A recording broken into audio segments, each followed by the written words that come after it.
15 million KD ಗುರು. 2 ದಿನಕ್ಕೆ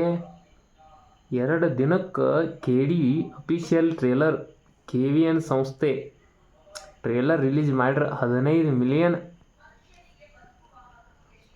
ಏನು ಹೇಳ್ದಂಗೆ ಆಗಿಬಿಟ್ಟೈತಿ. ಅಂದ್ರೆ ಅವ್ರಿಗೊಂದು ಸಕ್ಸಸ್ ಸಿಕ್ಕಂಗೆ ಸದ್ಯ ಅದ್ರ ಕಡೆಂತ್ರ. ಅಫಿಷಿಯಲ್ ಟ್ರೇಲರ್ ಧ್ರುವ ಸರ್ಜಾ ನಮಗೆ 15 ಮಿಲಿಯನ್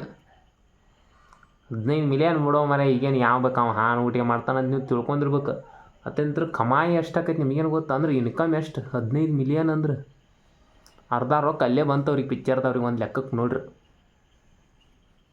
ಅಂದ್ರೆ ಕಾರ್ಯ ಅರ್ಧ ರೊಕ್ಕ ಬಂದೈತೆ ಅಂದರು ಪಿಕ್ಚರ್ ನೋಡಿದಾಗಲ್ಲ ಅವ್ರಿಗೆ ರೊಕ್ಕ ಬರೋದು. ಧ್ರುವ ಸರ್ಜಾನ್ ಆ್ಯಕ್ಟಿಂಗ್ ಮಾತ್ರ ಅದ್ರಾಗ ಹೇಳದಂಗೈತಿ. ಮತ್ತು ಅದ್ರಾಗ ಸಂಜಯ್ ದತ್ತಂದನು ಆ್ಯಕ್ಟಿಂಗ್ ನೋಡ್ರೆ ಮಾತ್ರ ನಮಗೆ ಏನು ಹೇಳಕ್ಕೆ ಬರ್ದಂಗೆ ಆಗಿಬಿಟ್ಟೈತಿ. ಪಿಕ್ಚರ್ ಅಂತೀರಿ ಖತರ್ನಾಕ್ ಐತೆ ಅಂತ ಅನ್ನಿಸ್ಬೋದು. ಆದ್ರೆ 15 ಮಿಲಿಯನ್ ಹೋಗಿತ್ಲ ಸದ್ಯ, ಅದು ಇಂಪಾರ್ಟೆಂಟ್. 15 ಮಿಲಿಯನ್ ರೇ ಬಾಯಿ, 15 ಮಿಲಿಯನ್ ಕೆಸ ಹೋತೆ ಏನು? 15 ಮಿಲಿಯನ್ ಅಂದ್ರೆ ಹಗುರ. 15 ಮಿಲಿಯನ್ ಹೋಗ್ಬೇಕಂದ್ರೆ ನಾ ಇಟ್ಟು ಕಷ್ಟಪಡೋಕ್ಕಿಂತ ಅದು ಎಷ್ಟೋ ದಿವಸ ಕಷ್ಟಪಡ್ಬೇಕು. ನಾ ಎಲ್ಲ ವೀಡಿಯೋಗಳೊಂದು 100-200 ವೀಡಿಯೋ ಕೂಡಿದಾಗ 15 ಮಿಲಿಯನ್ ಆಗೋಲ್ಲ. ನಾನು ಎಲ್ಲ ಕೊಡ್ರು 1 ಲಕ್ಷ ಆಕೈತಿ. ಭಾಳ ಅಂದ್ರೆ ಒಂದು 5 ಲಕ್ಷ ಅದಾವೆ ಎಲ್ಲ ವೀಡಿಯೋಗಳು ಯೂಸ್ ಹಿಡಿದ್ರು.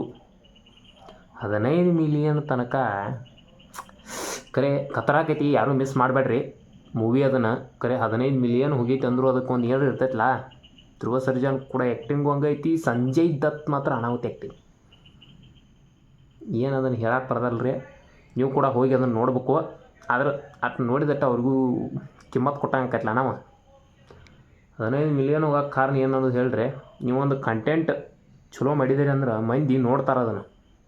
ಅದಕ್ಕೋಸ್ಕರ 15 ಮಿಲಿಯನ್ ಹೋಗೈತಿ. ಎಷ್ಟೋ ಜನ ನೋಡಿ ದೊಡ್ಡ ದೊಡ್ಡ ಯೂಟ್ಯೂಬರ್ಗಳ ಏನು ಅನಾಹುತ ಐತಿ ಟ್ರೇಲರ್ ಅಫಿಷಿಯಲ್ ಅಂತೇಳಿ KVN ಸಂಸ್ಥೆದು ಸದ್ಯ ಅಂತ ಮಾತಾಡತ್ತಾರ. ಆ ಖತರ್ನಾಕ್ ಟ್ರೇಲರ್ ಐತಿ ಅನ್ನಂತಲಿನ ಮತ್ತು ಅಷ್ಟು ಓಡೈತಿ ಅದು 15 ಮಿಲಿಯನಿಗೆ. ಇನ್ನೂ ಭಾಳ ಓಡ್ಬೋದು ನೋಡೋನು. ಅದು ಭಾಳ ಓಡ್ರಿ ಮತ್ತೊಂದು ವೀಡಿಯೋ ಮಾಡಿ ಹಾಕೋಣ. ಹಂಗೆ ಕೂಡ ನಮಗೂ ಸಪೋರ್ಟ್ ಮಾಡಿರಿ. ಮಾಡೇ ಬೇಕಾ ನೀವು, ಯಾಕಂದ್ರೆ ಬಿಡಕ್ಕೆ ಬರೋದಿಲ್ಲ.